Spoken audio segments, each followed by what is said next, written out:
Alright guys, welcome to another video on the global version of HAIKYU Fly High, and today I'll be doing a reroll guide for those of you who are looking to start in this game.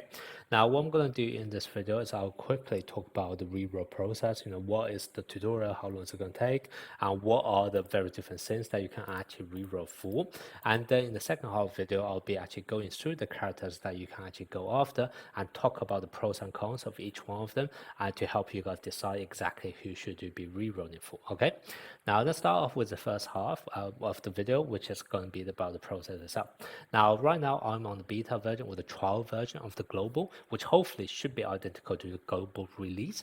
And on this version there is the option of a guest account, and basically what happens is that you can either choose to log in via your Gmail or other methods, Facebook I think, and possibly also Apple login, but also there's that option of guest account which you can actually use. And then afterwards, if you're not happy with the account, you can actually log out of it, which essentially is going to remove that guest account and then allow you to start off the game again with a brand new guest account. And that is basically the easier way of re-rolling without needing to use a different email every single time. But like I said, this is currently available on the beta or the trial version. I'm hoping it will still be there on the global release, but don't take my word for it, just take a look yourself to see whether you actually have this option for guest account, and also whether logging out of that guest account will actually help you to restart the game.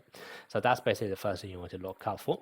Now once you actually log on to the game on guest account or whatever email account, what you're then going to have to do is go through the tutorial, which is essentially going to be the very first chapter of the story mode.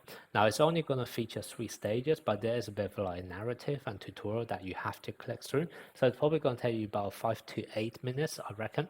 At the end of that tutorial, what you're going to get is going to get some newcomer recruit ticket. You're going to get 10 tickets exactly, so basically 1 multi on what's called the Newcomer Banner. Now unfortunately I have already done this, so I can't show you again, but basically within that Newcomer Banner you are guaranteed 1 SSR character out of 4 choices, and the 4 choices that you can get is going to be Tanaka. It's also going to feature Iwazuyumi, it's also going to feature Lev, and it's also going to feature Aeon. Now I will talk about which character should you actually reroll for in the second half of the video, but basically within that Newcomer Banner you are guaranteed 1 SSR out of those 4, and you can also actually reset or re-roll on that Newcomer Banner 10 times. Now the annoying thing with this re-rolling on the Newcomer Banner is the fact that you don't actually see all 10 tries at the very end. So basically if you actually keep on re-rolling all the way up to 10th attempt, and if you're not happy with it, unfortunately you're stuck with it. So that's kind of why if you actually decided which character you really want out of those 4, as soon as you get it, or maybe try 4 or 5 times, but once you're about halfway through your 10th attempt and you meant to get a character, just stick with it. There's no need for you to reset any further. Now I wouldn't really call this as part of the new reroll process, mainly because you do get 10 attempts and you only have 4 characters to choose from, so it's very likely you are guaranteed to see each character at least once, so there isn't really too much luck or re-rolling really needed for this Newcomer Banner. But I will still talk about which character should you be going after out of that, because it's kind of guaranteed that you should make the most optimal choice out of those 4. However, the actual reroll process, in my opinion, is that after all of the tutorial etc, what you're going to do is you will then actually have free control of the game, in which case you don't have access to all of these different banners that you can actually start spending your resources and to reroll on. Now I'm not too sure exactly at which point we're going to get the pre-registered reward, because on the trial version, once again, we don't actually receive the pre-registration reward on the trial version, so I don't actually know exactly when we're going to get it, but I am going to assume you will be able to obtain those rewards as soon as you finish the tutorial. And right now for pre-registration we are able to get, I believe, 800 diamonds and also 25 recruit ticket, and that basically is what you will essentially be using to reroll. Now with all of those kind of resources, I reckon you can probably do 30 you can probably get 30 recruit tickets in total, because you do get 25 as part of pre-registration, and then there are going to be various different random things that you can click on to possibly gather up another 5. So I reckon you can probably do 30 summons on one of those normal recruit banners. And then there's also this UR banner, which is obviously a much better and more premium version. Now you unfortunately won't be able to get any free tickets for this. However, for 800 diamonds that we will get as part of the pre-registration, version, you can actually buy 5 Ultra Recruit tickets. So I guess you can think of the resources you have available out of tutorial is going to be essentially 30 summons on one of the SSR banner and also 5 summons on the UR banner. Now, out of all of the banners, which one should you actually be re-rolling for? Okay. Now, first of all, you can see here there are 4 different banners. However, this banner you can pretty much ignore altogether because you don't actually get any resources for this. In order to actually get the resources to summon on this, you need to complete missions, which just take you too long. So it's not really applicable for re-roll process. So you can ignore this banner completely. And then you have this UR banner. Like I said, you are going to get 5 pulls on it. Now, I will highly recommend you guys just spend those 5 pulls on this banner. Now, I don't actually recommend this as part of the reroll process purely because if you actually take a look at the rate of getting UR, it's only 0.1%. So even with your 5 free tickets that you can obtain from the diamonds, etc., it's only going to not be 0.5% chance of actually getting that UR character. So essentially, you're going to need to reroll 200 times on average in order to just have a chance of that UR character, which in my opinion is just way too long and not worth it. However, I'll still recommend you guys doing it anyway, mainly because any pity you have is actually going to roll over onto the next UR banner, and it's always a good idea to do a few summons because let's say if you actually do 10 summons, you then get 2 tickets back as part of this cumulative recruit rewards anyway, so you are basically doing it at a discount. So even though you won't be able to guarantee that UR character will feasible to re-roll for that UR character, you should still be doing those 5 tickets on this banner nonetheless. There's absolutely 0 reason for you to not to spend your diamonds on this, okay? At the bare minimum, do at least 10 summons just so you can get this basically at a discount, okay? So that's basically what I would say for the UR. Definitely try your luck, but don't bother with the re-rolling, okay? And then the actual re-roll is going to be actually, you have about 30 SSR ticket, which you can then choose to use on either the select recruit or the superior recruit. Now, the difference between the two is going to be superior recruit, you don't get anything towards the rewards. There's no like a cumulative reward thing. So ideally, normally you don't actually want to summon on the superior recruit because you don't get anything extra, whereas if you actually summon on the select recruit, you actually get some extra rewards out of it. But the thing with select recruit is that you are locked in to just 3 characters, whereas on the superior recruit, if you actually look at the pool info, there is going to be a much greater range of characters that you can actually summon for. So this is now going to be up to you on which character you actually want to summon for, because the two doesn't actually overlap. So you actually need to decide on which character you want to reroll for in order to decide on which one you want to summon on. Okay, now let's start off with the easy one, which is the Newcomer Banner. Now, like I said, in the Newcomer Banner, you are guaranteed 1 SSR out of those 4 choices, which is conveniently split into 2 Wind Spiker and also 2 Mid Blocker. Now, the decision here is going to be very simple because you just want to go for 1 Wind Spiker out of the 2. And the reason why you want to go for Wind Spiker over Mid Blocker is because in this game, as part of the beginner event, everyone's actually able to get 1 free copy of an SSR Mid Blocker, which is Suki. And he's actually the best Mid Blocker in this game, in my opinion, right now on global launch. So everyone can get 1 copy of him for free. And also a lot of time when you're actually setting up your team strategy, you actually want your liberal to swap out your back row mid blocker, because a lot of time mid blocker is actually quite limited at the back because you can't actually block from the back row. You can only block from the front line. So that basically means a lot of the mid blocker are actually quite useless at the back, and that's kind of why normally you actually want to use your liberal to swap out your mid blocker. And that basically means on your team of 6 character, you would need to play 2 Wind Spiker, but only 1 mid blocker. And because everyone already get 1 free SSR mid blocker, the value of a second mid blocker is just going to be not as important as going to be a Wind Spiker. So that's kind of why out of the choice of the 4, you should definitely be re-rolling or selecting your Wind Spiker as your guaranteed choice. Now, out of the 2, to be honest, I think only one of them is going to be fine. Tanaka is slightly better early game. Iwazuyumi is slightly better end game, in my opinion, but both of them are around the same tier for me. So any one of them is going to be fine for you.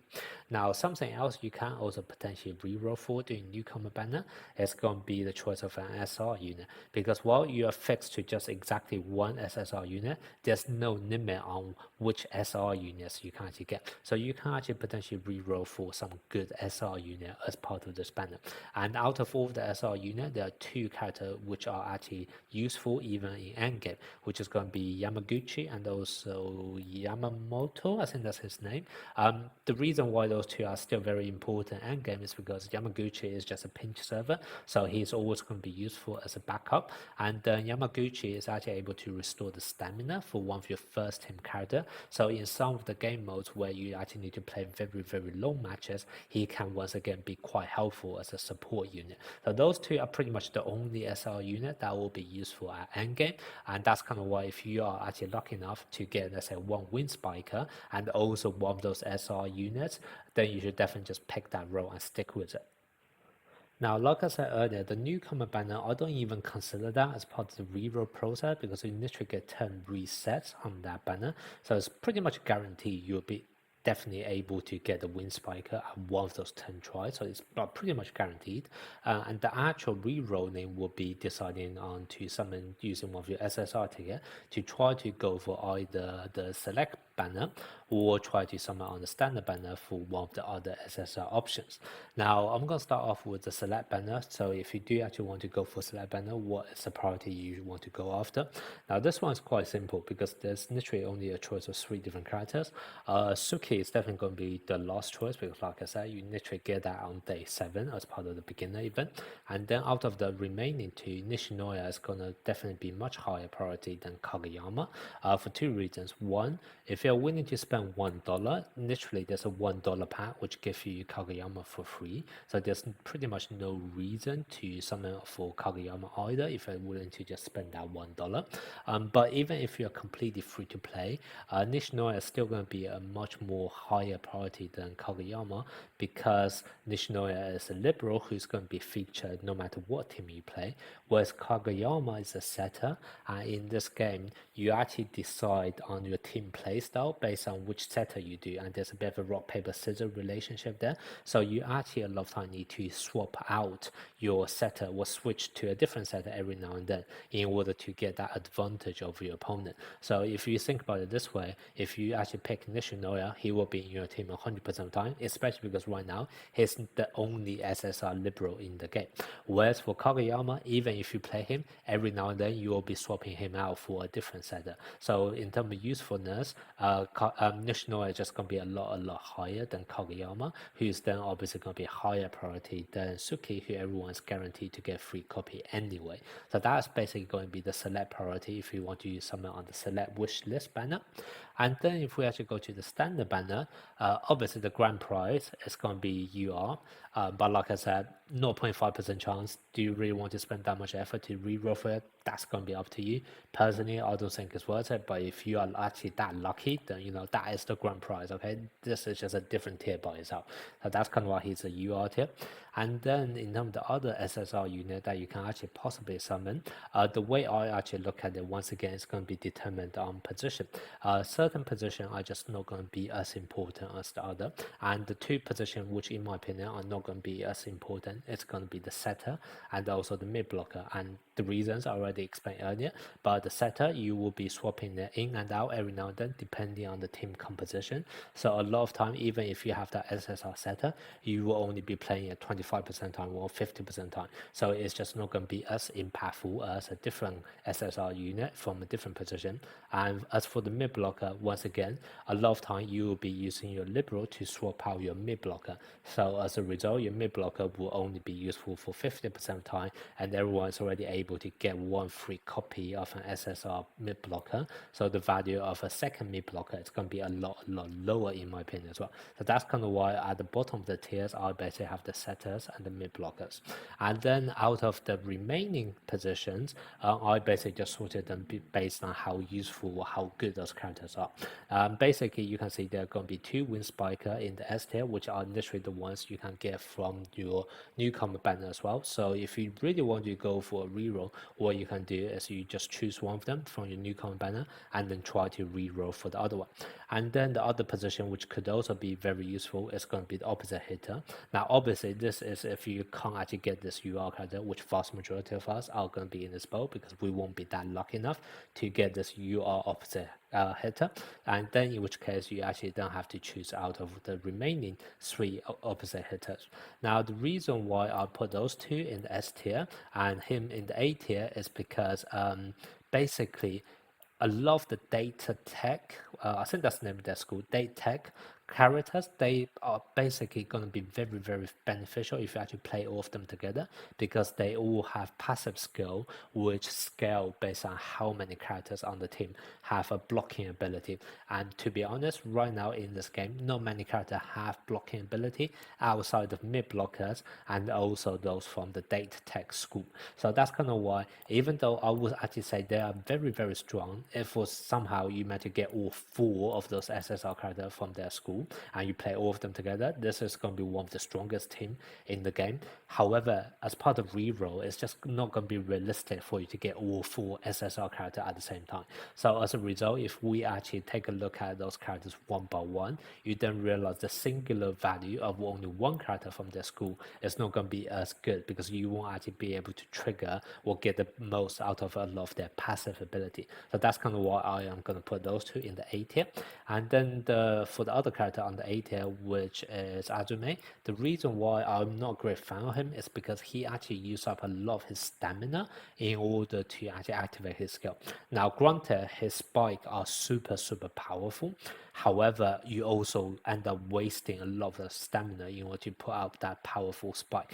And a lot of time you will see him run out of stamina and then needing to then swap in for, another character would then need to sub in for him instead. And for those of you guys who are rerolling who potentially don't have that many SSR characters in the first place, you don't really want one of your SSR character to leave the field early because then your backup option are probably likely going to be SR characters instead, and that just is going to weaken your team as a whole. So that's kind of why, even though I do feel like he is good in some situation when you actually have a very, very good backup as well.